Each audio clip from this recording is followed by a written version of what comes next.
Breast augmentation जब कोई patient plan करते हैं तो एक बहुत मेजर फैक्टर फाइनल रिजल्ट कैसा आएगा ब्रेस्ट ऑगमेंटेशन का वो है किस शेप का ब्रेस्ट इम्प्लांट हम यूज़ करते हैं।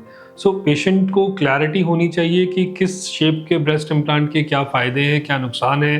प्राइमरीली अगर हम बात करें तो ब्रेस्ट इम्प्लांट की जो शेप होती है वो दो कैटेगरी में डिवाइड करते हैं। एक होते हैं राउंड इम्प्लांट्स जो कि ज़्यादा फुलनेस और वॉल्यूम प्रोवाइड कराते हैं ब्रेस्ट को। दूसरे होते हैं टीयर ड्रॉप इम्प्लांट्स जो कि ज़्यादा नेचुरल लुक देते हैं और ब्रेस्ट की जो शेप होती है और कॉन्टूर होता है उसको ज़्यादा नेचुरली मेंटेन करके रखते हैं। सो अगेन चॉइस डिपेंड करती है कि आपके एस्थेटिक गोल्स क्या हैं। अगर आप अपर पोल फुलनेस ज़्यादा चाहते हैं तो डेफिनेटली राउंड इम्प्लांट आपके लिए बेस्ट है, और अगर आप चाहते हैं कि लोअर पोल फुलनेस ज़्यादा रहे और plus natural breast curvature maintain रहे और नेचुरल लुक ज़्यादा आए तो आपके लिए टीयर ड्रॉप इम्प्लांट्स बेस्ट है। अब हम इन इम्प्लांट्स को अगर डिटेल में डिस्कस करें, राउंड इम्प्लांट्स जो होते हैं उनकी जो अपीयरेंस होती है वो एक तो जिस राउंड होते हैं उसकी वजह से ज़्यादा फुलनेस का एक फील देते हैं, स्फेरिकल लगते हैं, and then upper pole fullness उनमें ज़्यादा आती है और वॉल्यूम ब्रेस्ट में ज़्यादा अच्छा लगता है। इनका एडवांटेज क्या है? साथ में एडवांटेज ये है कि राउंड शेप है तो रोटेशन का रिस्क इनमें बिल्कुल नहीं रहता है। शेप मेंटेन रहती है, जैसी आपने अचीव की है वैसी ही मेंटेन रहती है। ये बेस्ट है उनके लिए जो पेशेंट थोड़ा सा फुलनेस चाहते हैं, वॉल्यूम ऑगमेंटेशन चाहते हैं प्रॉपर, और जो चाहते हैं कि अपर पोल फुलनेस ज़्यादा अच्छी लगे, उनके लिए राउंड इम्प्लांट्स बेस्ट रहते हैं। तो ये उन पेशेंट्स में हेल्पफुल है जिनके की सैगिंग है ब्रेस्ट में और वॉल्यूम लॉस भी ज़्यादा है।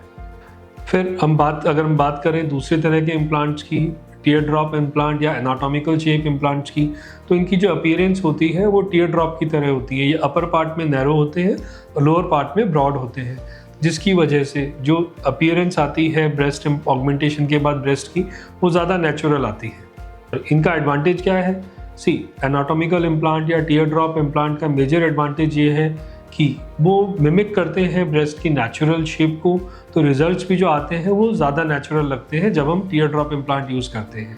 और ये इम्प्लांट सिर्फ टेक्सचर्ड सरफेस में अवेलेबल होते हैं जिससे कि रोटेशन का रिस्क रिड्यूस किया जा सके। उन पेशेंट्स के लिए बेस्ट होते हैं जो कि ज़्यादा नेचुरल लुकिंग ब्रेस्ट चाहते हैं, जिनका कि ब्रेस्ट टिश्यू जो एग्जिस्टिंग ब्रेस्ट टिश्यू है वो कम है।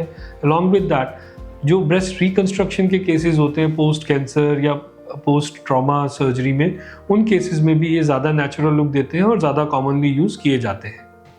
सो टू समराइज, जब आप अपने प्लास्टिक सर्जन से डिस्कस करेंगे ब्रेस्ट इम्प्लांट के बारे में तो जो पॉइंट्स आपको कंसिडर करने हैं वो ये है, आपको ब्रेस्ट कैसी चाहिए। अगर आपको फुलनेस ज़्यादा चाहिए ब्रेस्ट में, राउंड शेप चाहिए ब्रेस्ट, तो आप राउंड इम्प्लांट चूज़ करेंगे, और अगर नेचुरल शेप चाहिए तो आप टीयर ड्रॉप इम्प्लांट यूज़ करेंगे।